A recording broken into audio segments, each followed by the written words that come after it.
Talk a little Guardians before we get to final takes. Let's do it. Last night, 8-2, you could watch the soul leaving the White Sox in real time. Yeah. And I think you're right. I think it did happen the night before, the quit. When they gave up 5 in the 11th, there was a shot after the game was immediately over last night. They took a shot of Abreu in the White Sox dugout. And he looked exactly like all of the Browns did after Sunday's loss. Well, he was wearing it. We're done. That's the one they had to win. They had Dylan Cease on the mound against Aaron Savali coming off the DL. And they got the benefit of a terrible call at the plate. Lance Lynn, that should be a win. They got the benefit of a terrible call at the plate. They did. They got Clase to blow a rare save. Yep. And they still lost. And at the top of the 11th, I felt like they quit even when they didn't take, when the manager did, what's their interim manager? I can't think of his name. Miguel Cairo. Miguel Cairo, right. He didn't pull Jake Diekman, who clearly didn't have it. How do you quit in baseball? Like, it ain't physical. I don't know that they actually did, but it felt like they did. It is. So, to me, when you say someone quit, that is the biggest insult you can have. It's like you're playing with no energy. I'm saying that they quit. It just looked like they were not invested. No. Last night, not covering third base. And then, to your point, Cairo leaving his pitcher out there. Okay, you got to try. I mean, let's remember, you start the extra inning with a runner at second, so you already got a rally going. Yeah, plus the Guardians' best relievers were all been used by that point. I know. So what was going to, who were they going to, and as it turned out, they did score two in the runs, bottom on a home run. Yeah. So it looked to me like they quit 2 nights ago. And then last night in the first inning, they're kicking the ball all over the infield. They had a ball drop between two. An outfielder and an infielder that were coming together. They did not look like a team that was scrapping for a playoff spot. And that's what told me this race is over. I think they're going to get boat race today because Shane Bieber's going for the Guardians. Who's pitching for the Sox? Johnny Cueto. Cueto is, and he's hit or miss. You never know what you're going to get with him. Somebody set me up. For all the people that have tuned in now, and they said, okay, Guardians look like they're going to the playoffs. Can somebody let me know and let the people out there know exactly what is the best case scenario? Who are you looking to play? They have it. So who would they be set up to play? The Mariners in the playoffs. The Mariners right now they're the lowest. But it's close. They're only like a half game behind the Rays. I thought the Rays. The Mariners are, I think, a half game behind the Rays. Going into last night, it was the Mariners. They were in the third wild card. And by the way, we had said that the Guardians have no chance to make the wild card. Right now, the Guardians, with their record, would be in a wild card spot. Right. So they've really fought their way back in there. But it would be the Guardians at home for 3 games against the Mariners. Right, but the Mariners they're tied in the loss column, so it could end up being either of them. I'm saying right, but right now it would be the Mariners. As we sit here right now, it would be the Mariners. Now, obviously, that can change, and even between Seattle and Toronto, there's only 2.5 games. I think the key is they're going to have the last place wild card winner, the number 3 wild card winner, for 3 games at home. So it's either going to be Toronto, Tampa Bay, or Seattle. I would much rather it be Seattle. I think all 3 of those teams are pretty equal. I don't know that I like or dislike any of them more than the others. I would rather take Seattle. I don't know what you think about that. Anyone but Toronto. I don't want to mess with Toronto. I don't either. Toronto scares me, and Tampa scares me too because weirdly, Cash has kind of had the Guardians' number since leaving and going to Tampa. So as I'm looking at it, I would love it now. To your next point, and Cleveland's not one to put the cart before the horse. Yeah. But if they beat the Mariners, they would get the Yankees. Should they prevail in their opening series, they would get the Yankees. I know you say ooh, but what you don't want is the Astros. Right. Before the ALCS. No. Because the Astros, in my mind, are just about rubber stamped this year to play the Dodgers in the World Series. I learned a couple years ago when they spoke to Indians. I'm like, oh, hey, you're not gonna get a dub off these people? No, not at all. Yeah. If you can get a first round series, and you get 3 games, and you can win that series, I think that changes your fortunes a whole lot. I think that changes. I think you start to build up some money in the bank, some cachet with some fans because you weren't supposed to be here anyway. Right. You was a year, 2, 3 years. All of y'all said these guys are 2, 3 years early. Now, if you can go into the offseason saying, hey, we got to the playoffs. Not only got to the playoffs, we gave the Yankees a run for and God forbid they make it to the ALCS. I think next year you start to see a really big bump in attendance. I also think that casual fans will say, hey, this team is somebody I might want to invest in. But I think a series win, the first series, is key. You know what they need? Honestly, they need home gates. So having this series at home helps because you can funnel all that money back into the payroll next year. right. So if you can get even 2 home dates, you're guaranteed 2 home dates. Yes, guaranteed. And you would think they would sell out. I mean, I would hope. They will. They will. And again, I made this point before. Part of the reason I think the payroll went down was the coming off the World Series. They extended all the way out. They had a Game 7 home gate. They had all those home gates. And then the following year, they had 1 home game against Houston, and that's it. Yeah. So if you can get the 2 home gates here, and if you can win in advance, that's a significant amount of money. You can then turn around and pour back into the payroll. You could actually, I mean, and it's not an argument, it's a fact. The Guardians benefit from that first series going the full 3 games. Yeah, sure. Just because they get the extra financial get the extra gate. And then should they win, Yeah. you're guaranteed at least, well, it would be at least 2 games. You would have 2 games. It's 7, right? That's 7. Yeah, so the ALDS is 7, and it's You're 2-3-2. guaranteed 2.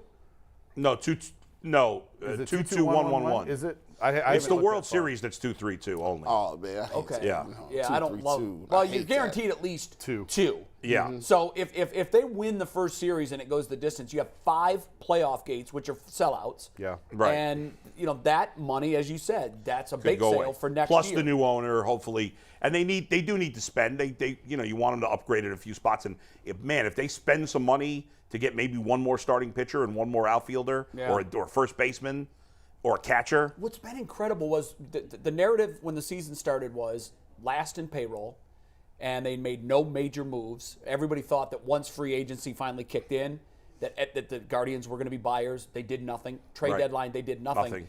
And what's amazing, and I don't think it's luck. I would normally say, man, did they get lucky? But there's got to be some skill to it because it wasn't just one player. Look at the voids that they had coming into this season on their roster. I like 2 guys on their roster and a handful of pitchers. Right. All of the voids that we were screaming about, they have filled from within their organization. Jason, that doesn't happen. Teams never replenish But their they didn't roster. fill them all. I mean, Well, they still need a catcher, although Bo Naylor's a look top at the prospect. outfield situation. We were like, who's going to play outfield for this team? Right now, this outfield, we couldn't have imagined, even through trades, that they would have got as much production. Certainly from the much outfield. better. I think they could improve in center field, but we'll see what Will Brennan ends up being too. How about the catch he made last night in center field? Yeah, right. I mean, I know I always say that he's an elite center fielder, and you're like, he's okay. No, I'm just he's a very good center fielder, but there are a lot of very good center fielders, and most of the others can hit. I think he's elite. I think Miles is elite. I do too. I mean, he's. Are you consistent. watching other center fielders on a regular basis? We watch I mean, baseball. when you look at his analytics, he's up there, but he's not I don't top know. 5. I think he is. Well, but he's not top 5 based on the analytics. I don't know what else we top would 5 base in the that American on. League, definitely. But he can't hit, so in the end, I'd rather get better. No, but you better bring something to the party. Yeah, I hear Austin you, but Hedges, but he manages the pitching Yeah, staff. I'm not saying his defense offsets what Lilly brings to plate. I'm just saying if you look at him strictly defensively, Yeah, I love him. Terry said it 100 times. If it's hit to the outfield, I don't want to you're out. debate it. The You're analytics out. say he's very good. He's not the best in the One league. of the things that I think worked, they always said that Mickey Mantle never dove for a ball. Yeah. Because he didn't need to. He always got to it. Yeah. And now there are always going to be balls that are just out of your reach, but I think that he gets to a lot of balls on his feet that other center fielders are leaving their feet for. So it makes him look sort of routine and mundane. But it's fine. Nobody's debating his defense. His defense is great, but they still need to. We don't want to make an excuse for the Guardians not to spend this offseason. They should spend. No. There's areas where they can improve, but right now the team is much better than we thought they'd be. Sure. Nobody really thought they'd win 90 games. And they, it seemed like they were clearly the 3rd team in the division, and clearly they are the best team in the division. And obviously they're the best managed team in the division. And if I had to rank it, I would put Toronto actually as the first team I'd want to play. I know you guys disagree because their lineup's good. I don't like their pitching. Yeah. I don't think their pitching's that good. I don't think their bullpen's very good.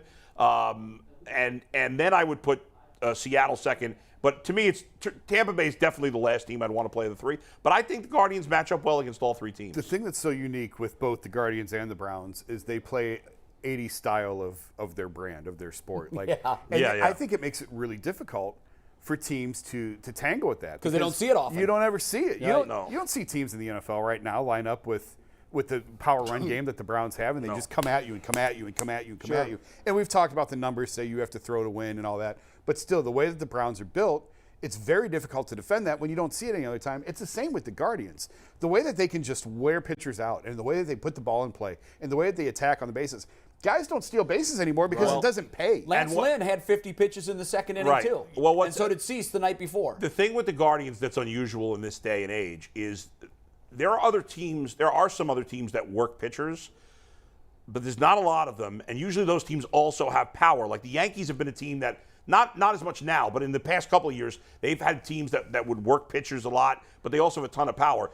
Usually, if you're a team that works pitches, but you don't have a lot of power, you're usually not very good in this day of baseball, and that's what makes it unusual. You have to be elite at that, and they are as a team. They are so aggressive on the base pass. Yes. It's not just one or two guys. And not just stealing bases. But the stealing bases part of it, you don't make money. Like, teams don't pay for stolen bases. No. That's why guys don't steal. That's why organizations have deprioritized. It's wear and tear on your body. Yep. And you don't get paid for it, so that guys don't run. But you win games that way. You can. Win. So here's something that I'm fascinated by. They need to. They don't have power. No, I know, but here's something that I'm fascinated by. You always hear this conversation in October. Well, you can live on the home run in the regular season, but they're not as reliable in the playoffs. Obviously, you're facing elite pitching. Mm-hmm. I would rather rely on the way the Indians are doing it than the way the Yankees are doing it, because it just takes. First of all, the game plan against the Yankees, you're just not pitching to them. You're not pitching to Aaron Judge. Period. Shouldn't teams been doing that for the last month? Yeah, but once you get in the playoffs, it's easier to you can do that. You're in a win or be done situation. Yeah. He will kill you if you have to pitch to him. Their lineup has improved lately. He's in the lineup. He's in the leadoff spot. I don't know if you guys watched it all last night. They scored a ton of runs. He did not hit a home run. Right. But Aaron Boone has him in the leadoff spot. He wants to maximize pitch around. Well, and he wants to maximize his at-bats. Right, sure. He knows he's smart. chasing Roger Maris and all of that. But I do think that when you get in the playoffs, I would much rather lean on the way the Guardians do it than the way the Yankees do it. Because we've seen teams that are home run heavy get to October, and they have a couple of games where they don't hit home runs, and their season's over like that. Like the 95 innings. Sure. Yeah, you got you going against these pitchers that it's cold outside. If you play it up here, it is. You can't count on just hitting 3-run home runs. And you're hitting elite. A lot of these teams get fat off the mediocre to bottom of the rotation guys. When you're in a playoff situation, you're seeing front of the rotation guys almost every night. Mm-hmm. That's true, and that's why I think the Guardians match up well with all of those teams, because they can. The Guardians. Do they have the best top three starters? The Astros. You mean between those four teams? The Astros teams. No. Yeah. The Astros are. They're their own beast. Right. But I would talk about the Yankees, the Blue Jays, even Tampa Bay. I think the Guardians right now, the way Bieber is pitching as a Cy Young looking pitcher, the way Tristan McKenzie has looked the last month plus, and it's close. It's close with Tampa. Because although McClanahan got hurt again, he left his last start. I wondered about that. Have you heard anything about where I haven't. They said it was not major, and they expect him back for the end of the regular season. But Glasnow's supposed to come back, but I don't think it's going to be in a major role. They can't rely on him. No, I don't think but so. He's been great, and Jeffrey Springs has been fantastic for them. So they just keep finding. I mean, it's the Rays. The Rays always develop. Like you look at their bullpen. Like Cleveland. Yeah. You look at the bullpen. They got a bunch of no names in there that just pitch well. We have the best bullpen in baseball, in my view. Yeah. I don't think any team in baseball can boast the bullpen. No, and the Blue Jays have the Blue Jays of the contending teams that we're talking about have the worst bullpen. Their closer Romano's been really good, and they got Anthony Bass there has been pretty good, but it's pretty slim. But I don't love their pen, and I don't love their rotation. Outside of Manoah and Gosman has been good. Can they score enough runs? Well, that's the question. We've seen stretches of time this year where the Guardians' bats have disappeared. Right now, this is the best they've hit as a team. Yes. They are in their hottest stretch. Hopefully that will continue into the playoffs. But we have seen stretches where they go cold. We've seen it in the playoffs. But you would think as a team that plays this way, that makes contact, that walks, gets on base, and the fact that they seem to be hitting their peak as a group, it would trend well for the playoffs. It's just amazing to me because I was talking to people in the organization in like June and July who said they were very aware of their standing, and they can compete with a lot of the teams that, the middle of the ground and the divisional teams and that. But they even felt like, hey, listen, when we're going up against the Yankees and the Astros and the Dodgers, we're punching out of our weight class. I wonder if they still feel that way. I haven't talked to him lately, but yeah, I do wonder the same thing. I think everyone internally has been blown away by this. Nobody saw this coming. Nobody. Not even internally. I was having conversations with people at spring training who said, like, yeah, we took a swing at Matt Olson and some of this stuff, and when it didn't work, we pivoted to we want to play the kids. We want to see what we have with all these kids that we have. And I think they've answered a lot of questions. Even last night, they bring up another one last night. How many is it now? 17 players. I think it was the 17th made their major league debuts, and the team's in first place, about ready to clinch a playoff And spot. there's still more to come. You still haven't seen George Valero. You just got a glimpse of Bo Nolan Naylor. Jones. Oh my gosh, Bo exactly. Naylor. Yeah. There's still more coming. This is still just I wouldn't say the tip of the iceberg, but it's about the top quarter of the Bo iceberg. Naylor's going to be interesting for next year because they really need a catcher. I don't know if he's going to be ready. Yeah. It would be a pleasant surprise because then they wouldn't have to go out and pay for a catcher. Right. I still think they could. The price on Sean Murphy was so high at the trade deadline. Yeah. I think that's something they could revisit. They certainly have the pieces to go get it. They should go out and spend some money on one bat, whether it's a catcher, because they don't think Bo Naylor's quite ready, or at first base. Go spend at this point we'd take a $80 million payroll. Yeah, where it's so are we? low. 50? I don't know. I know it changes throughout the season, but They gave Jose a boost with the new deal. He got more money rolled into his deal this year. But certainly there is. I mean, they were looking at Matt Olson, like they were ready to spend money. Yeah, and so then they turned around are. and So gave let's it go. But also, Yeah. I'll point out, I wrote this year they're going to have to trade Shane Bieber this winter. He still isn't signed. I remember that. And that's a really sticky wicket that they're going to have to figure out. So they could still spend money, big money, and not add to it. And you know what's the interesting thing? They could end up trading Shane Bieber, and the first reaction was like, "Oh my God!" But they might end up turning him into two pitchers that they might. that's their MO. But you got to give him benefit of the doubt. You'd hate for them to trade him, but you got to give him benefit of the doubt. On anything. Earlier this year, I'm like, trade him now. Yep. While he still has value. Yeah. But he has looked like Cy Young. Shane of old. Shane You know what Bieber though? again. I know I've always been anti this stance. I would trade him this offseason. He's got 2 years of control. Because you can get a boatload for him, and we trust that they will do it right. They'll make the right How much trade. would they like to have Carrasco back right now? I think that was a salary cut coming off the pandemic. It was. No, I to know. have him Yeah. included in It the Lindor absolutely thing. was. But it would be nice, like if you replace him with a good veteran on a short-term deal, might be something Now, you could do. the haul that they got in that trade, Yeah. nobody's complaining. Obviously, Rosario and Jimenez. Rosario and Jimenez, to me, as a second Great. base shortstop combination, and I thought Rosario was going to be And shipped at Lindor's the having a deadline great for year, by the sure. way. I thought Great he year. would He's too. over 100 ribbies. He's having a great year. They're But it doesn't matter. You got two guys having. I mean, this is prisoner of the moment, Yeah. but I wouldn't trade our second base shortstop combination offensively and defensively for anybody right now. Rosario's really put him in a tough spot, and that's a good thing. In terms of making a decision on him. Absolutely, because and I even made that point to Zach Meisel. I'm like, listen, we keep talking about who's the shortstop of the future. Maybe it's the guy who's there now. By the way, I mean, The answer's in front of us. And I even- think it is. remember how Zach bad a said start he no. got off to? The I first know. 6 weeks, he was Look terrible. where he is now, though, and you He's said been yesterday that magnificent. Tito loves him. Oh, Tito loves him. Like- and the clubhouse, he's one of the most respected. I would not he may get rid of be- him. I wouldn't he either. may I'd keep be- him. He may be the most respected voice in that clubhouse. Really? If it's not him, obviously maybe it's Jose. He's top three. They love I'm not him getting rid of him. in that I mean, clubhouse. I'm not They love messing him. with what they got second, short, third. I'm not messing with that. Yeah, I mean, that from second on over to third base. Leave it be. Yeah, I'll take it. I'll take what we have. You guys can keep whoever you got. I don't care. They got a decision to make. They're going to have to sign him to a long-term deal then. That's if fine. that's Then the do guy. it. And he has gotten better defensively. He was not great when he first got here. Yeah, I had questions about He's it. gotten better. I still think Jimenez is better as a defensive shortstop than Rosario But he's good is. enough. But He's good enough. the way it was explained to me was Rosario is not going to play second, first of all. He can't play second. And the gap between the two of them now is not as big as you think. Internally, that's how they view him. Jimenez could win a Gold Glove. He's sensational. He's Robbie Alomar 2.0 as It's far incredible. as I'm concerned. He plays unbelievable Yeah, second they- base. You